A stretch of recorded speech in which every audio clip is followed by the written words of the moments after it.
நீங்கள் நம்ம குட்டி கேக் செய்ய போகிறோம். அதுக்கு முதல்ல அடுப்பில் அதுக்கு 1/2 கப் ஜீனி எடுத்து அதில் கொஞ்சம் தண்ணி ஊற்றி இந்த மாதிரி மிக்ஸ் பண்ணிக்கிட்டே இருக்கணும். இந்த மாதிரி நல்லா கலக்கிட்டே இருக்கணும். இது ஒரு தேன் கலர் வர வரை கலக்கிட்டே இருக்கும். பாருங்கள், நமக்கு கலர் வந்து கொஞ்சம் கொஞ்சமாக அப்படியே சேஞ்ச் ஆகுது. கைவிடாமல் இப்படி கலக்கிட்டே இருக்கும். இந்த கலர்லாம் பார்த்துக்கோங்க. இப்போ கலர் சேஞ்ச் ஆகிடுச்சு. இப்போ அடுப்பு ஆஃப் பண்ணிவிட்டு நம்ம அப்படியே எடுத்து எந்த இதில் பாத்திரத்தில் செய்யுங்களோ அதில் ஊற்றிக்கலாம். வந்து நம்ம பாத்திரத்தில் ஊற்றிட்டோம். இது வந்து இருக்கட்டும். இப்போ நம்ம கேக்குக்கான இப்போ நம்ம ஒரு பவுலில் 2 முட்டையை உடைச்சு எடுக்கலாம்.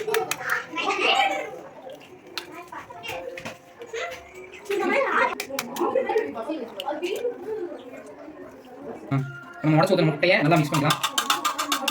இப்போ நம்ம மிக்ஸ் பண்ணி வச்ச முட்டையில் 2 டேபிள் ஸ்பூன் நெய் சேர்த்துக்கலாம்.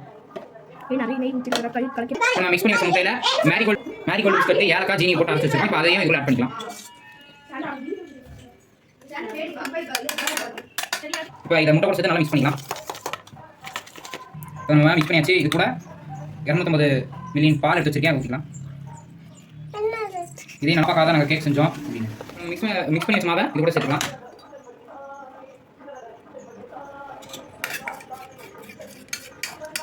நம்ம இட்லி பாத்திரத்தில் வேக வைக்க போகிறோம். உள்ளுக்குள்ள தண்ணி ஊற்றிட்டு ஸ்டாண்ட் வச்சுட்டு இதை எடுத்து அப்படியே மேலே வச்சுங்க. இப்போ நம்ம ஒரு மூடி போட்டு மூடி வச்சுட்டு 20 நிமிஷம் கழிச்சு எடுத்து பார்க்கலாம். நம்ம கேக் சூப்பராக ரெடி ஆயிடுச்சு. வாங்க கட் பண்ணி சாப்பிட்டோம்.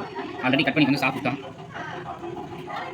நல்லா அழகா பாருங்க, அப்படியே கடையில் வந்த மாதிரி நல்லா பஞ்சு இருக்கு. சூப்பராக இருக்குங்க. மறக்காம உங்கள் வீட்டில் ட்ரை பண்ணி பார்த்துட்டு எப்படி சொல்லுங்கள். பாய்.